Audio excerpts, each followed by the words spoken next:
E agora nós temos entrevista ao vivo e o jornalista Rafael Paes apresenta o nosso convidado. Boa tarde, Rafa. Olá, Tony, uma boa tarde para você, boa tarde a todos que estão nos acompanhando. Eu tenho o prazer de receber hoje aqui no estúdio do Voz o Mansueto Salvadori. Ele que é produtor rural, trabalha com soja, há quem diga até que é o atual aí rei da soja aqui no Brasil. Tony, mas já ele vai falar para a gente, ele não gosta muito desse título, daqui a pouquinho ele vai explicar para nós. Já que ele tem produções aí de soja, ele até recebe esse título dos amigos, eu acredito, aí ele vai explicar para a gente, como eu já falei aí, por conta das produções que ele mantém aqui no interior do Paraná, no Mato Grosso, no Piauí também e no Paraguai. Mansueto, muito obrigado pela tua presença aqui conosco, uma boa tarde. Boa tarde, boa tarde. Vamos começar por esse título aí, como é que é essa história aí do atual rei da soja aí?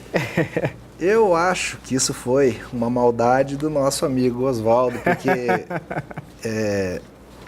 a história de rei da soja é uma vaidade que muito produtor sério foge. Sim. Não agrada. Eu acho que nem para quem seja realmente o rei da soja, ser chamado de rei da soja. No Brasil, como temos hoje essa situação de segurança pública, entre outras, e também a vaidade nunca foi inerente ao agricultor, não faz diferença, sabe? O título. Né? Produzimos, graças a Deus, o suficiente para manter o negócio firme nos trilhos e crescendo. Tá certo. Salvador, vamos falar um pouquinho então sobre o início desse trabalho de vocês, o trabalho rural. Vocês, de início, não começaram com a soja, né? Você estava me contando que houve aí, foi um trabalho herdado já do ciclo da madeira, é isso? Exatamente.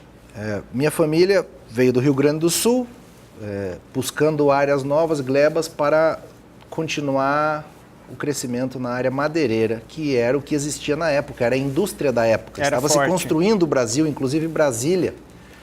E com o esfriamento, a redução da utilização da madeira, do emprego da madeira na construção civil e em vários outros,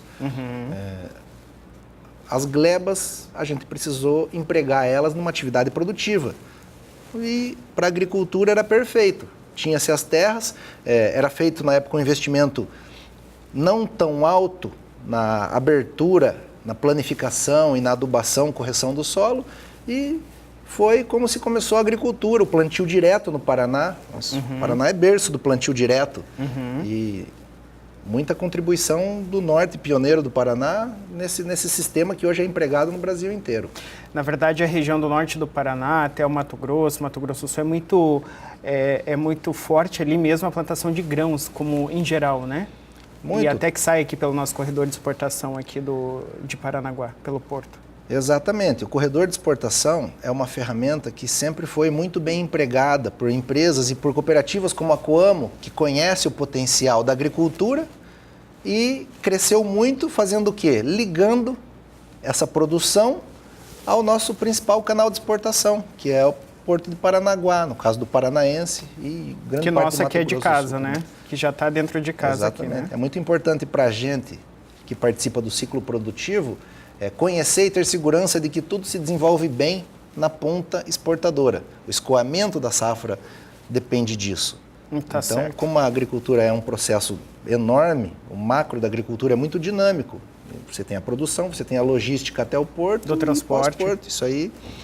Até já que você entrou nesse assunto, eu gostaria de falar contigo daqui a pouquinho, mas já que você iniciou esse tema, eu gostaria de falar com você. Aqui em Paranaguá, a gente vê os caminhões já carregados, chegando para transferir a produção do caminhão para o navio e daí sair daqui e exportar para o mundo todo, né?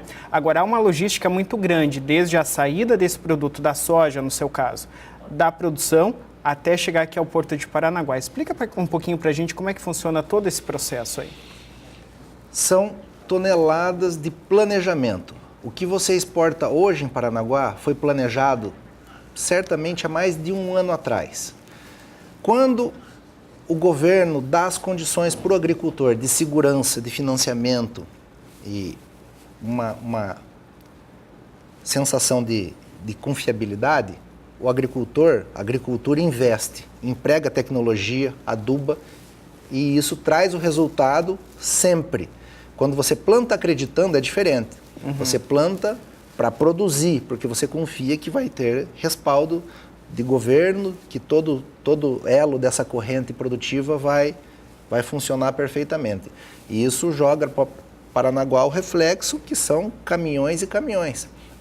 Nós vemos o plantio, nós vemos a colheita, nós passamos por algumas dificuldades e do ponto produtivo também é um pouco apavorante imaginar a enormidade de caminhões que chega em Paranaguá para transferir suas cargas e se dar a exportação. Então, para mim, como produtor, carrego uma série de caminhões, conheci todo o processo produtivo, mas eu não sei, não foram muitos agricultores que estiveram aqui para ver como é que isso é direcionado para todo mundo, sabe? O que como gera, é que funciona o que, quando que gera chega eventualmente aqui, né? os prêmios negativos que a gente paga por isso. Não sabe bem lá na agricultura, mas a Coamo sabe, porque ela opera Como, as duas por exemplo, a carga que acaba se perdendo no meio do caminho, na estrada, mais ou menos por aí ou não? Existe sempre isso um também? desperdício marginal e isso aí é uma perda que pode ser muito reduzida no Brasil.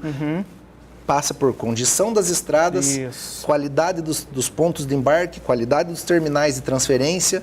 E isso tudo impacta Estrutura no dos caminhões também, né? Também a das qualidade da carretas, frota, qualidade da frota, quando frota nova, transporta com eficiência energética, baixo consumo de combustível, baixa perda, porque tem carretas e carretas. A gente tem carretas boas, novas, vedadas e carretas que não Já dá estão defasadas já aí, né? estão defasadas, perdendo carga pelo caminho. E isso, se você somar todas as adversidades que a gente encontra, a perda é, nossa senhora, o que se perde de alimento no mundo por esses elos aí é um absurdo. Agora, Salvador, é bom você falar dessa questão de frota e tecnologia também. Eu vou querer falar contigo sobre adubo, mas nesse momento a gente fala de tecnologia, a gente tem feiras muito grandes hoje que acontecem aqui no Brasil também. Por exemplo, tem a Intermodal, que é a feira de transportes, né, dos modais, seja ele aquaviário, por estrada de ferro, terrestre ou avião também. Nós temos o Show Rural, que acontece também em Cascavel. Esse tipo de evento sempre traz muita novidade, né? Agrega muito conhecimento para o produtor rural e traz sempre tecnologias. Quando a gente pensa em produtor rural, a imagem que vem, de repente, a boa parcela das pessoas é daquele produtor que está lá no campo, muitas vezes sofrendo debaixo do sol, debaixo de chuva ou no frio. Mas hoje em dia existe até um conforto bastante, né, para essa classe de trabalhadores. Por exemplo, tratores aí com cabines refrigeradas que geram um maior conforto e uma melhor condição de trabalho, né, no dia a dia. Como tudo no mundo evoluiu, a agricultura também evoluiu e muito. A evolução passa pela qualidade de vida de todos os funcionários, empregados, operadores e auxiliares. Então, a gente passou a se importar com a qualidade e satisfação de quem está operando um trator, uma colheitadeira, porque isso afeta diretamente o resultado e a produtividade dessa pessoa. Também na parte gerencial do negócio, você vê o agricultor como aquele cara lá de boné no sol com uma enxada na mão, já não existe mais, porque a agricultura evoluiu também como um negócio. Muitas famílias mandaram os filhos para estudar, estudos específicos, mercado de commodities, faculdades relacionadas, né, negócio agroindustrial, gestão financeira agroindustrial. Você é até um exemplo disso, né? Na nossa família esse desenvolvimento ocorreu. Meus irmãos são envolvidos no processo, eu estou envolvido no processo, inserido desde o começo do plantio direto, a minha família foi envolvida em agricultura e eu vi essa evolução dos elos, do nosso elo como gestores de uma parte do negócio, né? A gente visitava com uma assiduidade enorme todas as feiras, até Ribeirão. A gente optou por manter o foco agora no Paraná, num tamanho de agricultor para a gente mais adequado.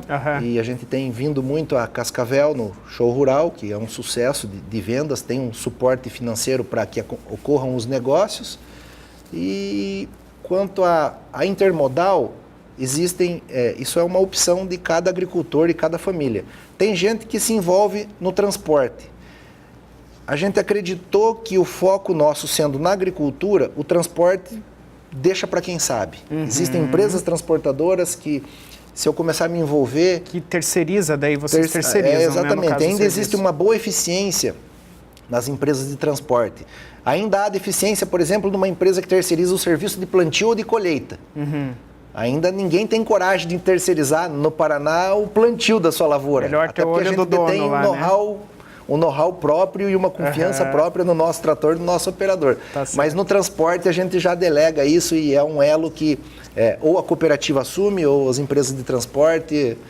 Eu vendi algumas vezes soja para entregar no porto e quase morri de nervoso, porque a minha experiência com as transportadoras da época foi bem complicada e a gente se envolve em prazos para cumprir que são intransponíveis. Sim, tem que cumprir, né? Então deixa para quem sabe cada elo, né? Tá certo, então. Salvador, infelizmente o nosso tempo está acabando. Eu quero agradecer mais uma vez pela tua presença aí. Boa visita a Paranaguá e a todo o esquema de como é que funciona o nosso porto aqui, até para que você possa melhorar, de repente, a tua produção lá no campo, né? Antes de mandar a produção para cá. Bem, eu que agradeço essa oportunidade de trazer a voz dos agricultores aqui para Paranaguá e dizer como é que a gente vê vocês. Tá certo. Obrigado mais uma vez pela presença. Tony, eu volto com você. Muito bem.